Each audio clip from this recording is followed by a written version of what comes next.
Comment protéger les enfants des dangers d'Internet? Question au centre de la rencontre à Abidjan des 15 pays membres de la CEDEAO.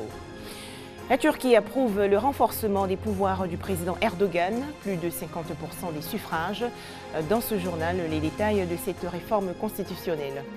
Enfin, 17 avril 1961 à Cuba, il y a 56 ans que se déroulait le débarquement dans la baie des Cochons, opération visant à renverser le régime de Fidel Castro.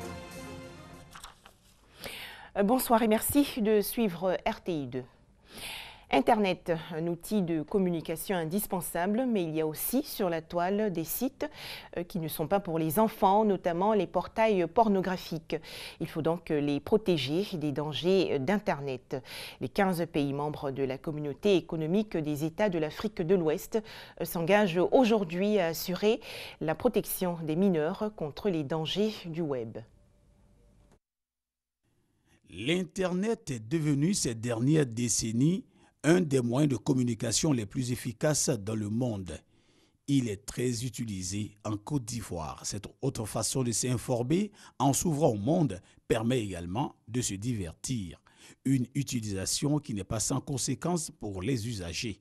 C'est pour protéger les enfants contre les effets néfastes liés à cet outil de communication, entre autres la cybercriminalité, la radicalisation religieuse ou encore l'accès facile aux films pornographiques, que cet atelier se tient.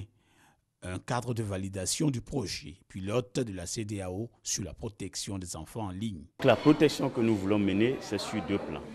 Non seulement les empêcher d'avoir accès à des contenus malsains et dans un deuxième temps, les former et les responsabiliser. Chaque enfant doit être capable de saisir toutes les opportunités en ligne en toute sécurité. Le Parlement des enfants a été invité à cet atelier-là. L'association des parents d'élèves est associée, c'est tout l'écosystème qui est associé.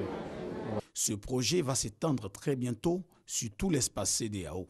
Selon les initiateurs, plus de 90% de la population enfantine utiliseront Internet de manière saine, instructive et productive à l'horizon 2025. Voilà des précisions de Éric Goré. Autre information, la jeunesse et plus précisément les adolescents de Côte d'Ivoire sensibilisés à la sexualité responsable. Une bande dessinée gratuite et intitulée Safi et Léo vient d'être publiée. Cet outil de sensibilisation qui comporte une vingtaine de pages veut amener les jeunes à adopter des comportements de prévention. C'est une initiative du Programme national de santé scolaire et universitaire. On fait le point avec Malika Koulibaly. La santé sexuelle et reproductive, un élément important dans le plan de développement des nations.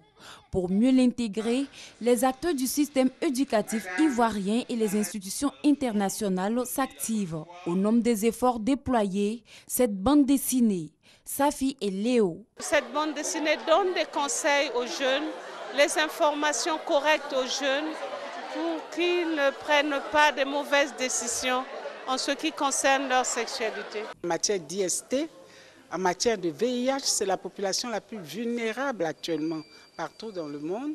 Et par rapport à ça, tous les partenaires actuels ciblent la santé des adolescents et des jeunes parce que ces jeunes-là, derrière ces grossesses, derrière ces IST et le VIH, derrière ces avortements, ils vont greffer nos indicateurs de santé. Safi et Léo, la première fois, pour montrer comment le premier rapport sexuel peut influencer toute une vie. Un message qui porte déjà ses fruits. C'est vrai qu'il y a des plaisirs, mais les études d'abord. Nous allons primer nos études et ensuite les plaisirs viendront. Les plaisirs ne vont pas finir.